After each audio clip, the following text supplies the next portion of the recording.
There's something you should know about the Islamic Revolution.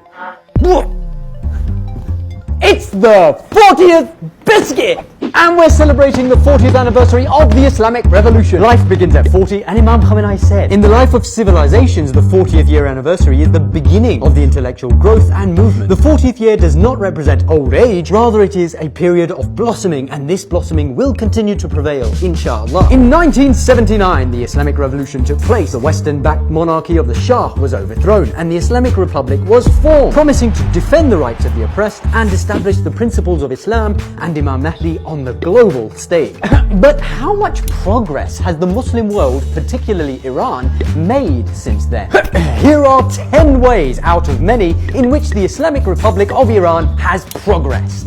Defeating Saddam Hussein's Iraq in the 8-year war. Iran liberated its sovereign identity from the hegemonic foreign powers, but this angered the so-called superpowers, and so they armed Saddam Hussein to begin a war against Iran. But despite America, the UK, France, and even the Soviet Union all combining their forces against Iran under the guidance of Imam Khomeini and the presidency of Imam Khamenei, the people of Iran did not slacken or become weak and cry out for peace and surrender. Instead, they beat back the invaders, defended their country, and fortified their independence through the sacred defense by giving the pure blood of countless martyrs. And the Holy Quran says, "And be not slack so as to cry out for peace while you have the upper hand, and Allah is with you." Thus did the people of Iran trust the words of their Islamic leaders, defended themselves, and won. Making Iran safe. Now, you'd think that a country like Iran, having all these enemies, having Saudi Arabia right across the ocean and groups like ISIS, Daesh being all over the place, its closest neighbors being invaded by America, not to mention the Zionist entity of Israel being right there, you'd think that Iran is a dangerous place to be. Nope. Over the years, Iran has secured its borders and has become one of the safest places to be. Over 5 million tourists visited Iran in the fiscal year of 2014-15, many of whom visited the holy cities of Qom and Mashhad. Did you know that the Shrine of Imam Rida is now the biggest mosque complex in the world? People come from America and the European Union, including Germany, Italy, Bulgaria, France, and Belgium, to sightsee, mostly in cities like Isfahan and Yazd and Shiraz. And whoever grows the carrots in Iran, how do you do it? Drink Abi Havij. Their educational progress is outstanding. Can you believe that before the Islamic Revolution just 40 years ago, there were only 16 universities in the country, with a measly 154,000 undergraduate students? Since the Islamic Revolution, the trajectory is just up all the way. Somebody tell them to slow down. As of 2013, 4.5 million students are enrolled in university. 93% of the Iranian adult population are literate, proving that Islam provides the cultural seedbed for the intellectual growth of nation. Inshallah, if Iran continues like this, they are going to lead the world in scientific progress. Which brings me to Jihad scientific progress. Imam Khamenei has stressed the momentum of the country's scientific movement in the past 20 years should not slow down. Rather, it should be maintained for the next 20 to 30 years until we reach the climax. You see, the matter of the scientific progress and science production of a country is perhaps the most significant indicator of that country's progress. In recent years, the growth in Iran's scientific output is reported to be the fastest in the world. Iran has made great strides in different sectors, including aerospace, nuclear science, medical development, as well as stem cell and cloning research. In the area of invention patents, Iran ranked 38th before the revolution in 1970, whereas in 2016, Iran has reported to be the 7th country with the highest number of patents. The Islamic Republic's scientific growth rate was announced to be 11 times more than the global pace of science production. Remember, all of this is despite the fact that America placed ruthless economic sanctions and trade embargoes on Iran.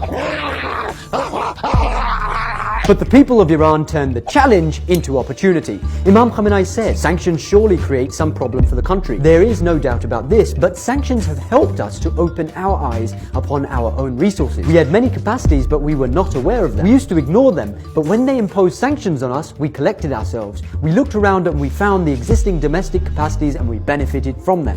Punch! Defending the oppressed. It's part of the constitution of the Islamic Republic to support the oppressed people of the world. Article 154 states, the Islamic Republic of Iran considers human happiness throughout human society as its ideal. It considers independence, freedom, and the governance of justice and truth as the right of all people of the world. Consequently, while it completely abstains from any kind of intervention in the internal affairs of other nations, it supports the struggles of the oppressed for their rights against the oppressors anywhere in the world. The country which has fearlessly opposed the global terrorism of America is none other than the Islamic Republic of Iran. It's a predominantly Shia country, and yet it remains the only real nation which has wholeheartedly supported the Palestinian cause against the Zionists. While Palestine is a majority Sunni country, the biggest rallies held in their defense take place in the cities of the Islamic Republic of Iran. It was Imam Khomeini, the father of the Islamic Revolution, who took this principled stance against the illegal, illegitimate, and oppressive Zionist regime. And look around today, the public opinion globally has shifted dramatically in favor of the Palestinian cause and against the rogue regime of Israel. On International Quds Day, Muslims and non-Muslims will demonstrate their support for the Palestinian cause in over 800 cities across the world. The Holy Quran says Muhammad is the messenger of Allah, and those with him are firm of heart against the disbelievers, compassionate among themselves. And the Islamic Republic has actively supported freedom-fighting groups like Hezbollah of Lebanon, the Hashd al-Shabi, Kataib and An-Nujaba of Iraq, the Zainabiyun of Pakistan, the Fatimiyun of Afghanistan, even teaming up with Russia to put an end to the despicable ISIS-Daesh terrorism created by America and its allies. Indeed, the axis of resistance has proven its prowess in defending the rights and lives of Muslims, Christians and Jews and others throughout the region against the aggression of the so-called superpowers. Sheesh! Books! When you have a leader like Imam Khamenei who emphasizes the importance of reading all sorts of literature, it's going to inspire the nation to read as well as write. According to UNESCO, Iran ranks 9th in the world for the number of new titles and editions published. In 2014, 72,871 books were published by the Islamic Republic. That's for new books. And as for printing and distributing of books which have already been written, the most important of which is certainly the Holy Quran, hundreds of thousands of Qurans are printed in Iran each year. And back in 2015, 1 million copies of the Quran were printed in just 4 months. The Holy Quran says, read in the name of your Lord who created. Read, and your Lord is the most generous, who taught by the pen, taught man what he did not know. Haft. It proved the true worth of women. Today in Iran, women are devoted mothers, respected housewives, loving daughters who vote, work, study, drive, and are also active in revolutionary activities like protests, marches, and the soft war. The Western ideologues of false ideas like feminism and warped ideas of freedom have subjugated, objectified, and vilified women in the name of women's rights. Islam teaches us that the true worth of a woman is what's in her head and heart, and to aspire to be like the fearless and intellectual women of the Ahlul Bayt. Every year, the people of Iran celebrate the birthday of Sayyidah Fatimah al-Zahra, the daughter of the Holy Prophet. This is a national Women's Day in the Islamic Republic. Back in 1990, Imam Khamenei stated, I hope by his will God helps you to follow Fatimah al-Zahra as your role model, and hopefully the difficulties Muslim women face in the way of studying will be removed. Before the revolution, back in 1970,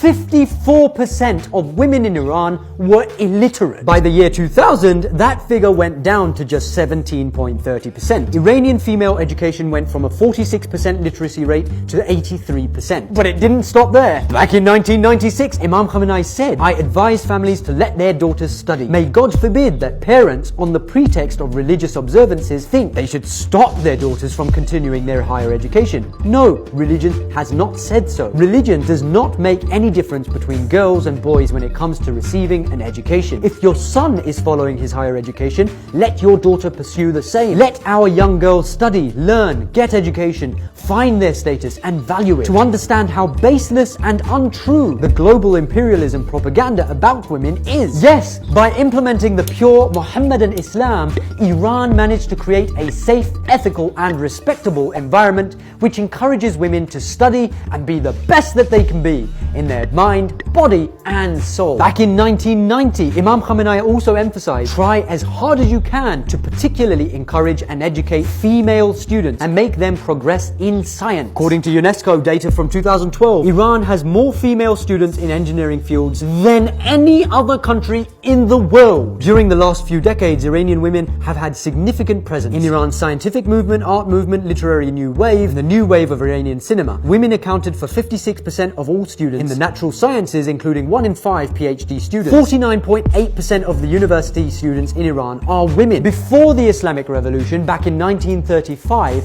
the Western-backed regime, which wanted to secularize Iran, attempted to ban the hijab. 1,670 Iranians were massacred by the Western-backed regime for protesting the ban. Today, the hijab is a symbol of freedom from tyranny and oppression, and while the hijab is being banned in Western universities, the women of Iran wear it proudly. Imam Khamenei said, "Hijab gives women freedom and an identity. In spite of the dim-witted and superficial propaganda campaigns of materialistic people, hijab does not shackle women. By ignoring hijab and failing to cover what Allah the Exalted has asked them to cover, women undermine their own dignity and value. Hijab brings about dignity. It makes women more valuable. It increases women's dignity and respect." You thought feminism was the salvation for women?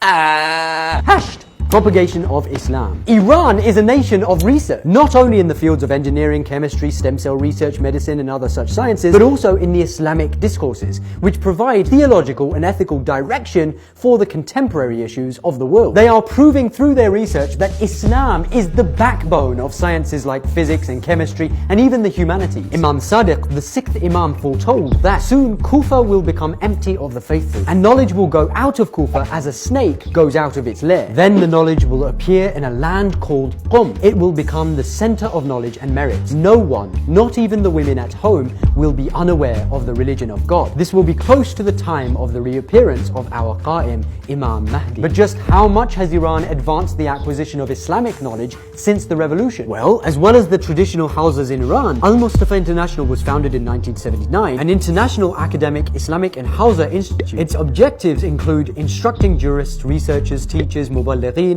and pious and committed Muslim thinkers, as well as clarifying and expanding the Quranic and Islamic viewpoints and disseminating Islamic theories, divine teachings, and humanity. Tens of thousands of students from 122 countries have studied Islamic sciences under the university and are providing spiritual guidance to many across the world. The truth is getting out there wherever you are. No, the advancement in art, media, and the soft war. Imam Khamenei said, "In a hard war, bodies roll in dirt and blood, but souls fly towards paradise. But in a soft war, if, God forbid, the enemy wins, bodies become fat and remain whole, but souls descend into the depths of hell." As the world draws closer to the return of Imam al-Mahdi, we have to know that it's not just about the physical battle, but also about the battle for freeing people's minds. Some critics now rank Iran as the world's most important national cinema. A range of international film festivals have honored Iranian cinema in the last 20 years. You've probably seen the popular works of the Prophet Yusuf series, the Imam Ali series, and the Mukhtar narrative. Love it. The world was in an uproar when the enemies made cartoons and low-budget films mocking the Holy Prophet. Iran countered it by making a mind-blowing movie about the early life of the Holy Prophet Muhammad. The movie not only defended Islam, but it also inspired even more love and connection to the Holy Prophet.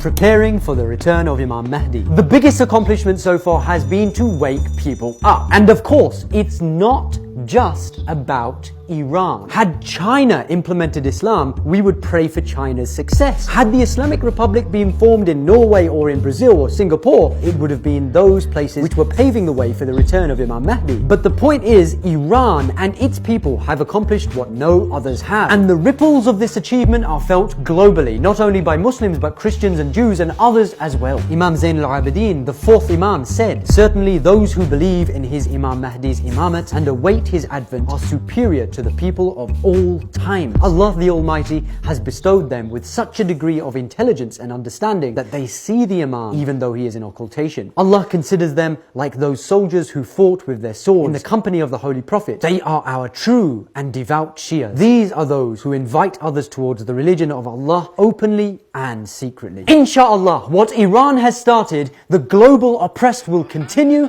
and Imam al-Mahdi will finish. 40 biscuits already! We hope that you all benefited from it, and may Allah bless each and every one of you.